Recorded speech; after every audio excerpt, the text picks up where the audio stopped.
Шүн дунд. Хотын гаднах зээлүүд газар. Юу түшмэл, эцэнхий лам.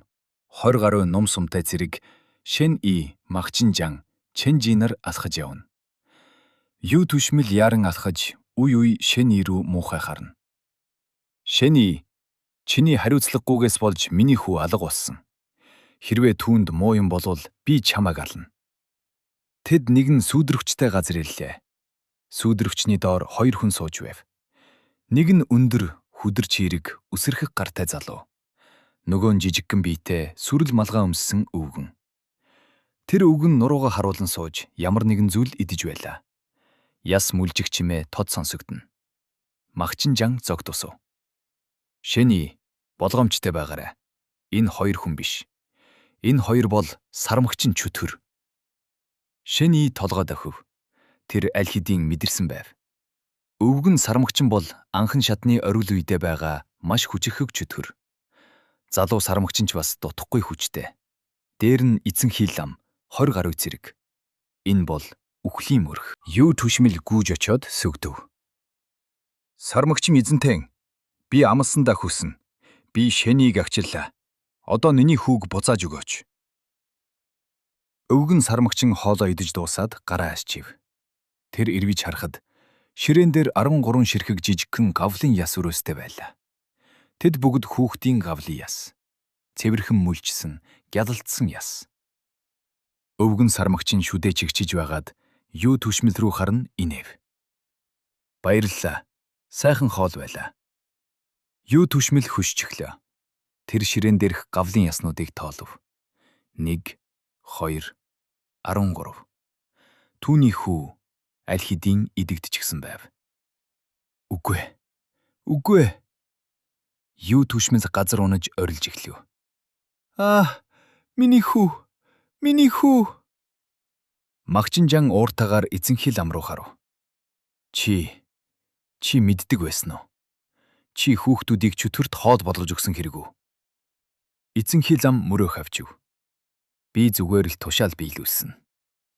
Засгийн газар сармагчин хаантай инхийн гэрээ байгуулахыг хүссэн.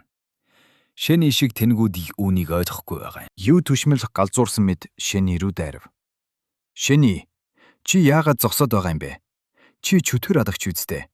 Тэднийг ал. Миний хүүг алсан чөтгөрүүдийг ал. Шэн И тайван алхаж ирлээ. Тэр юу түшмэлийн хажууд ирээд зогсов. Юу түшмэл Шэн Игийн хувцснаас зуурч орилсоор байв. Алаач, тэднийг ал. Шэн И илдээ сугаллаа. Илд сугарах чимээ гарав. Гэхдээ тэр сармагчингууд руу дайрсангүй. Мах тасрах чимээ гарав. Илдний эрг яс хийж юу түшмэлийн толгой бөмбөрөн унлаа. Түүний орилон тасарч цус ориглон гарав. Шэн И илдээ юу түшмэлийн хувцсан дээр арчив. Чи их дуутай юм. Чөтгөрүүд хооллож байхад чимээ гаргаж болохгүй шүү дээ. Бүгд шоконд оров. Эцэнхий лам, цэргүүд, сармагчингууд хинч хөдөлж чадсангүй. Шэн И засгийн газрын түшмэлийг өөрийнхөө даргаыг алчглаа. Өвгөн сармагчин сонирхон харав. Сонирхолтой залуу байна. Чи бидэнтэй нэгдэх үү? Шэн И сармагчин руу хүйтнэр ширтэв. Би чамтай нэгдэхгүй. Би зүгээр л хогоо цэвэрлэж байна. Махчин-жан чанга нэв. Сайн байна. Би чамд туслая. Тэр эзэнхий лам руу дайрлаа. Шэн И ганцаараа 2 сармагчин чөтгөрийн өмнө зогсно. Одоо жинхэнэ тулаан эхлэх гэж байна. Өвгөн сармагчин сүрэл малгайгаа авлаа. Тэр намхан хөгшин сэрэг үстэйч нүд нь хүнийх шиг ухаалаг бас хэрцгий байр. Чиний элдний техник давгүй юм. Гэхдээ элд чинь муу юм байна. Түүний хажууд байсан залуу сармагчин өвдөгс өгдөөд хар өнгийн тансаг хайрцагтай элд гаргаж ирв. Өвгөн сармагчин элдийг 2 гараараа хүндтүүлтэйгээр тосож ав. Шэн И дотроо гайхав. Энэ чөтгөрүүд яагаад хүнээс илүү хүн шиг ашлаад байна? Шар хаан өөртөө нэр өгч дамнуурга дээр залардаг байсан. Могой өгч дүүс үнэт идэлд дуртай. Харин энэ сармагчин элдний ёс жайг ярьж хүний хувцс өмсөж тунтэн буюу тэнгэрт хүрэх гэж өөрийгөө нэрлэдэг аж. Өвгөн сармагчин элдийг суглаад гүнзгий амьсгаа ав. Миний энэ элдийг тэр элднийхээ түүхийг ярьж өөрийгөө танилцуулах гэж байв. Гэтэл илд сугарах чимээ гарав. Шэний ямар ч анхааруулгагүйгээр дайрлаа. Тэр илдээ далайж өвдөг сөгдөж байсан залуу сармагчингийн хүзүүг тас цавчив. Толгой өнхөрөх чимээ гарав. Толгой өнхөрч өвгөн сармагчингийн хөл дээр унлаа. Өвгөн сармагчин галзуурав. Бүдөөлөг, ямар ч яс суртахуунгүй зэрлэг антин. Тулааны өмнө нэрээ хэлдэггүй юм уу? Өвгөн сармагчин уурлаж хар илдээ далайлаа. Түүний хөдөлгөөн маш хурдан, техник нь төвс байв. Тэр зүгээр нэг зэрлэг амтан биш, харин жинхэнэ элдний мастраж. Шэний түүний эсрэг цусан илдээ ашиглан тололдов. Төмөр мөргөлдөх хүчтэй чимээ гарав. Элднүүд мөргөлдөх бүрт Шэнигийн гарт чичиргээ мэдрэгдэнэ. Түүний элд бол яамны энгийн төмөр ийт, 7 лан мөнгөний үнэтэй. Харин сармагчингийн элд бол эрдэнэс. Гинт элд хугарах чимээ гарав. Шэнигийн элд хугарчглаа. Ирэн үсэрч зөвхөн ишин үлдэв. Өвгөн сармагчин боломжийг ашиглан Шэнигийн мөрөн дээр элдээ буулгав. Үхээд өг, миний ач хүүгийн өшөө. Шэний зугтсангүй. Тэр харин ч ураг шалхав. Тэр шарахаар шарах солилцох аргыг сонгожээ. Сармагчингийн хар элд Шэнигийн мөрөн дээр буув. Өвгөн сармагчин түүнийг 2 хуваана гэж бодож байлаа. Гэтэл төмөр мөрүүлдэх мэт чимээ гарав. Элд Шэнигийн арсыг зүсэж чадсангүй. Зөвхөн хувцсыг нь ураад арсан дээр нь цалаан зураас үлдээв. Энэ бол Магчин Жааны зааж өгсөн алтан нарны 8 эрдэнийн бий. Өвгөн сармагчин Шэнийг хоёулаа хүсчихлөө. Сармагчин Энэ яаж? Шэний ажилдж байна шүү. Шэний гайхширсан сармагчингийн нүүрэн дээр 5 хуруугаараа атгаж ав. Тэр хугарсан илдээ хаяад зөвхөн нударгаа ашиглахаар шийджээ. Чи сая юу гинэ? Бүдүүлэг гинөө. Хүнд цохилтын чимээ гарав. Шэний сармагчин газар савж унгаад нүүр рүү нударгаараа балбаж эхлэв. 1, 2, 3. Сармагчингийн хамар, шүд, нүд бүгд бяцарч байлаа. Холоохон Магчин Жаан эзэнхий ламтай тололдож байв. Магчин Жаан гинт зогсоод инэв. Хөөй ламаа, чиний найз чинь дуусчихлаа. Эзэнхий зам эргэж хараад нүд нь орой дээрээ гарав. Шэний аврах том сармагчинг яг л гурил илдэж байгаа мэт газар нааж байлаа. Сармагчингийн хөл таталзаж байснаа хөдлөхөө болив. Шэний босож цустай гараа сэгсрэв. Тэр эзэнхий лам руу удаанаар эргэж харав. Түүний харц яг л чөтгөрийн шиг байв. Эзэнхий лам. Энэ хүн биш. Энэ мангас байна. Тэр юу ч бодлогүйгээр эргэж хараад зүхтаав. Тэр яг л туулаа шиг хурдан дахиж харанхуй дуусна алга боллоо. 20 гаруй цэрэг хуйгууд бүгд газар сүгдэв. Тэдний гарнаас зэвсгэн унаж чичирнэ. Тэд одоо ойлголоо. Шэний бол яамны дарга биш, харин чөтгөрийн хаан юм байна. Шэний цустай гараараа үсээ илээд Магчин Жаан руу харав. За, одоо яах вэ? Нөгөө ламыг хөөх үү? Сармагчингуудын цогцос хөрсөн газар дээр нам гүм ноёрхон. Шэний өгсөн өвгөн сармагчингийн гараас хар илдийг нь ав. Энэ илд түүний өмнөх илднээс нарийнхан бас хүнд байв. Ирэн цаас шиг нимгэн мөртлөө төмөр биеийг даахгүй хугарсан өмнөх илдийг бодвол жинхэнэ эрдэн саж. Нэр өгөхөө. Илд нь хар, хууь нь хар юм чинь. 2 дугаар хар гэд нэрлэлчээ. Шиний системийн нэв. Анхан шатны сармагчин оргил үе. Устгагдлаа. Нас 774. Үлдсэн 197 жил. Анхан шатны сармагчин дунд үе. Устгагдлаа.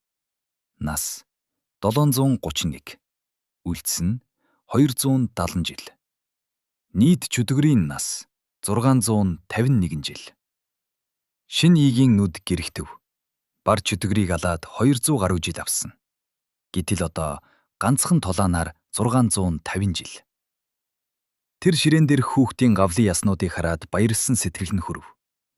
Энэ чөтгөрүүд үнэхээр өөхөх ёстой байж. Шэний эргэж харахад хойгууд болон цэргүүд чичрэн зогсож байлаа. Тэд Шэнийг яг л чөтгөрөөс дор антан гэж харж байв. Учир нь тэр чөтгөрүүдийг нударгаараа бяцалж засгийн газрын түшмэлийг илдрээрээ цартсан шүү дээ. Магчин Жаан тэднийг хараад Шэнигийн өмнөөс санаа зов. Хэрвээ Шэний уура барьж чадахгүй бол энэ олон хүнийг хядчихгүй гэж айсандаа. Та нар юугаа хараад байгаа юм бэ? Зайлаач, гэртээ хайрцгаа гэж орилов. Цэргүүд болон хойгууд баярлалаа шин эзэнтэн гэж мөргөөд зүгтацгаалаа. Тэд нэг зүйлийг сайн ойлгосон. Байюн хот одоо Шенигийн гарт орсон. Юу түшмэл үхсэн. Мужийн захирагч ч удахгүй дуусах байх.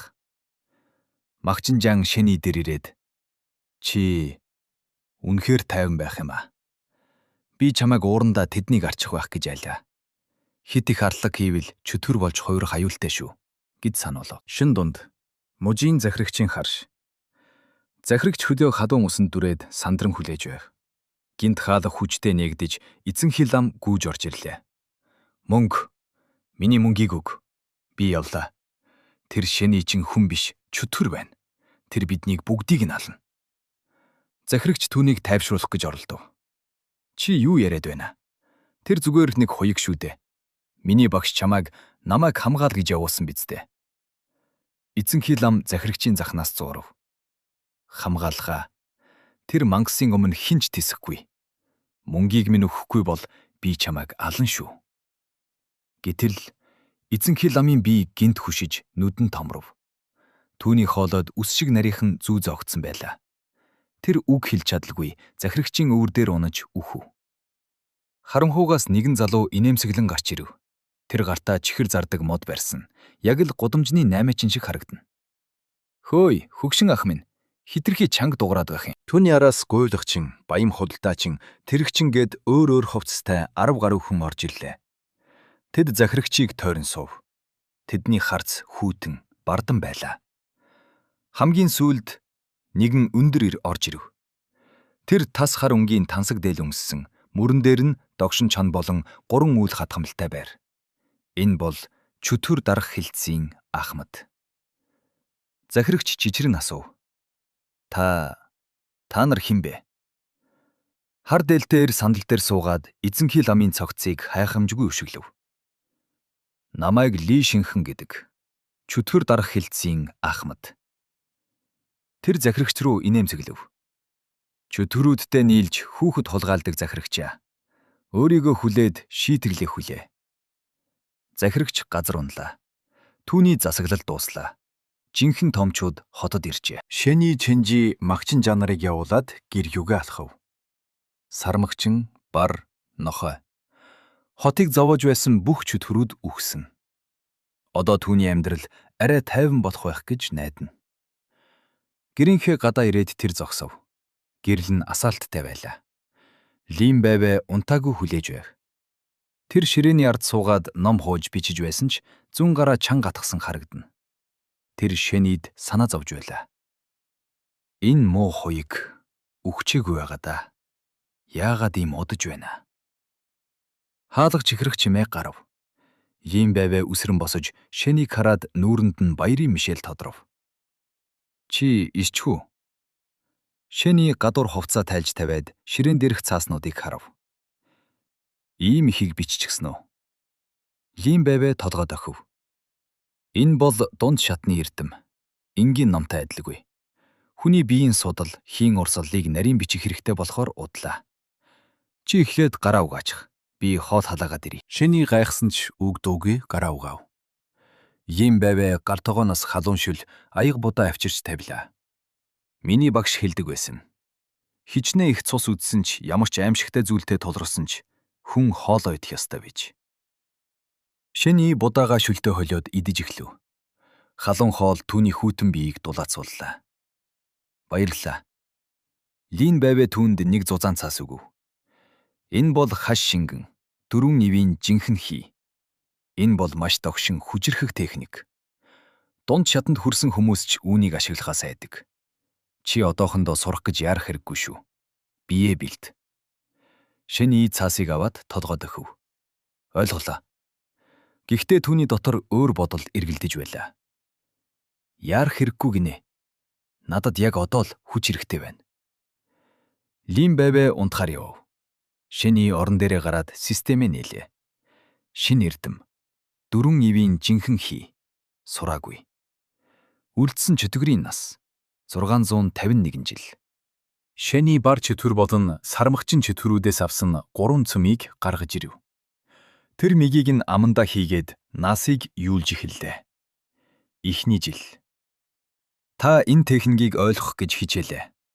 Үсэг бүр нь хизүү, утга бүр нь гүнзгий. 3 дахь жил. Та бар чөтгөрийн цөмийг шингээж дуусаад техникийн учрыг олж эхлэв. 29 дахь жил. Эхлэл түгшин.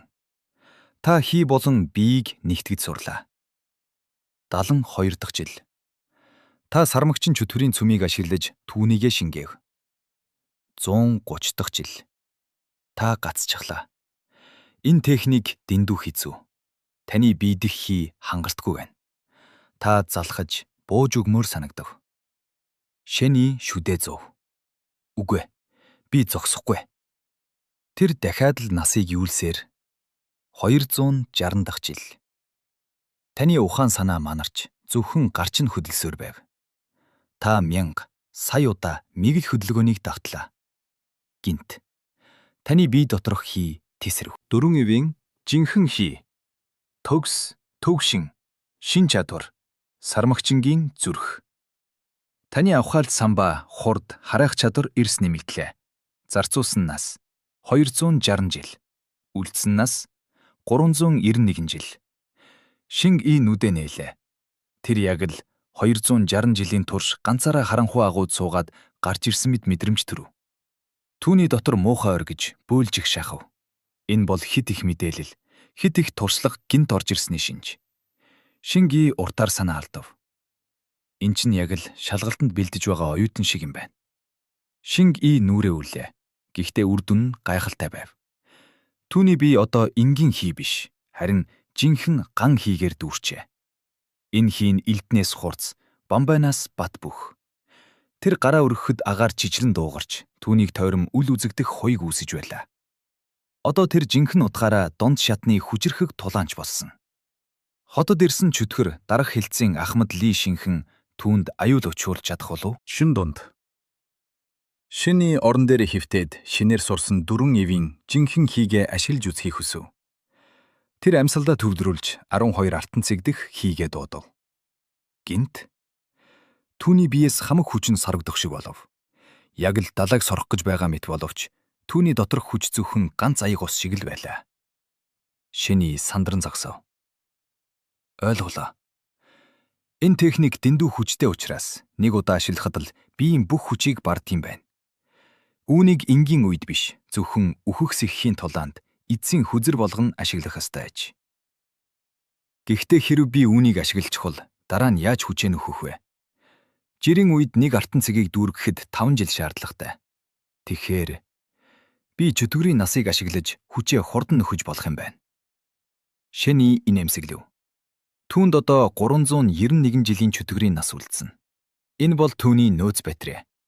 Тэр ямар ч аюуртай тулаанд орсон энэ нас байхад хизээч ядарч унахгүй. Өглөө боллоо. Шэний сэргэлэн босож гадагш гарав.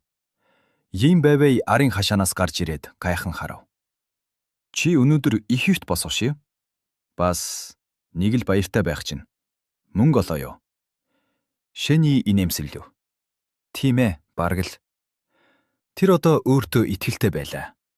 Тэр одоо зүгээр нэг хуйг биш, жинхэнэ хүчтэн болсон. Гэхдээ тэр болгоомжтой байх хэрэгтэйгээ мэдэж байв. Ийм байваа шиг мундаг тулаанч хүртэл чөтгөрүүдэд баригдсан шүү дээ. Түүнд артал хэрэгтэй. Хамгийн сайн артал бол чөтгөр дарах хэлтэс. Би чөтгөр дарах хэлтэст элсэх хэрэгтэй байна. Шэний өглөөний цай авч идээд яам руу алхав. Замдаа нэгэн гудамжны наймаа чинь чихэр зарж байлаа. Эзэнтэн, чихэр авах уу? Шэний түүн рүү ганц хараад их мэдрэв. Энэ залуу бол жирийн наймаачин биш, хүчрхэг тулаанч байна. Энэ бол өнгөрсөн шөнө захирагчийн харшид байсан нууцлаг залуу гэдгийг тэр дотроо гадарлав. Шэний тоосонгүй. Мөнгөгүй. Тэр чимээгүйхэн цааш алхлаа. Хотод тоомчууд ирснийг тэр аль хэдийн ойлгожээ. Яамны хашаанд Махчин Жан бусдыг нь зодож дасгалж өгч байлаа.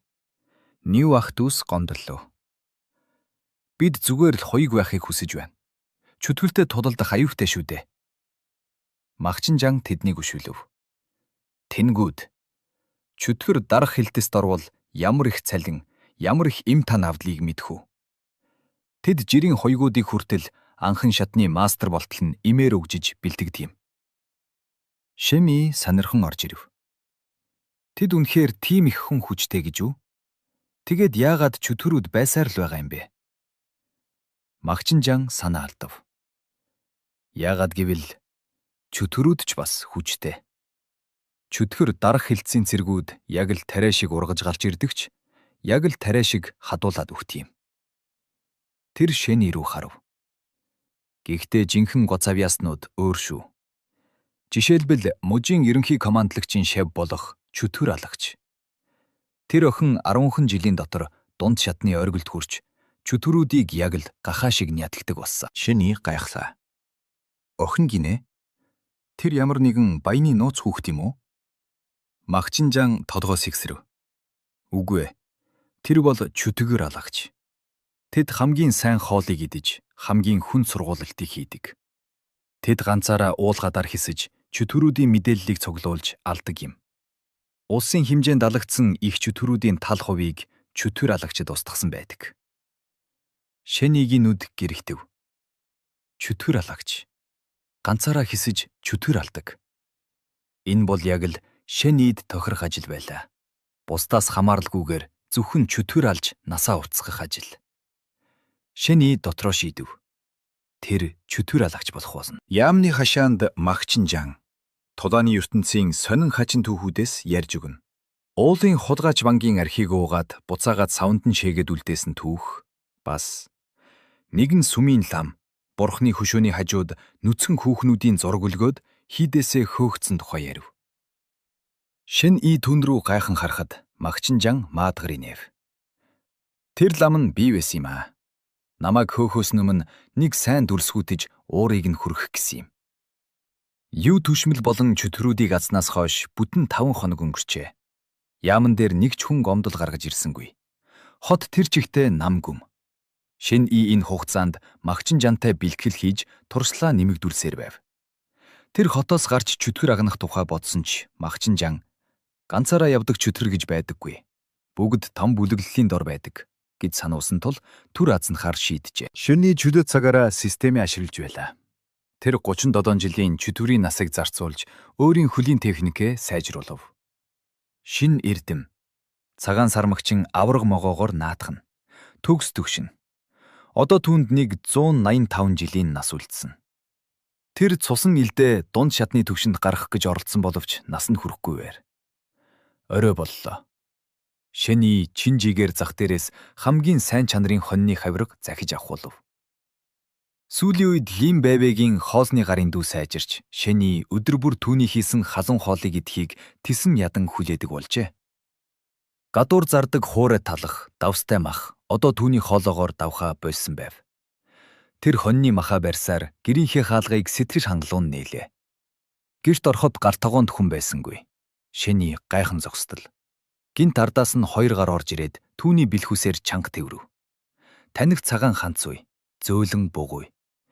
Мөн ямар нэгэн анхлын үнэр хамгац өргөд. Чи яагаад ийм оройтож ирж байгаа юм бэ? Лин Бэйбэгийн царай түүний мөрөөнд нь алдаж, яг л эрхэлж буй муур шиг зөөлөн сэпхэл татам хоолоогоор шивнэв.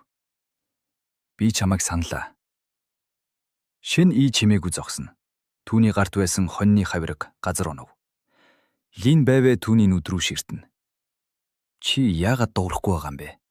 Юу болов вэ? Шэнигийн хоолой хүйтэн бас залгсан өнгөтэй байлаа. Би чамтай нийлээд жүжилмээр л байна. Гэхдээ чиний жүжиглэлт дэндүү муу юм. Хэрвээ би үүнийг чинь мэдэхгүй байгаа дүр эсвэл би бүр тэнэг антан боч харагдах гэж байна. Хуурамч Лин Бэйбэ гайхан нүдээ томруулав. Юу? Шэни хөмслөө зангидаад. Бас чиний тэр үнэгний өмхий үнэс чинь намайг сэжиг хүргээд байна. Шэнигийн гар аянг шиг хурдан хөдөлж, бүсэндээ байсан 2 дугаар хар илдийг сугаллаа. Ил дагаар зүсэх хүчтэй чимээ гарав. Цусан аваргаар бүхэгдсэн хар илд, арагшаа тэвэрч байсан хуурамч эмэгтэй биеийг 2 хуваахаар асар хүчтэйгээр бөө. Энэ цохилт ямар ч өршөөлгүй байлаа. Эмэгтэй нүд томрон Гараа татаж авахыг оролцсон ч элдний хурдыг гүйцэхгүй нь тодорхой байв.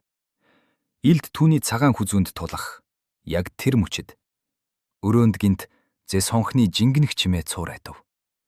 Шэнигийн нүдний өмнө агаарт хөвж буй 2 ширхэг зэс хонх гарч ирлээ. Хонх дуугарах төдийд Шэнигийн бүх хүчээ шавхан далайсан хар элд яг л өтгөн шаварт зоогдсон мэт агаарт гацаж цааш нэг ч инч хөдөлж чадсангүй.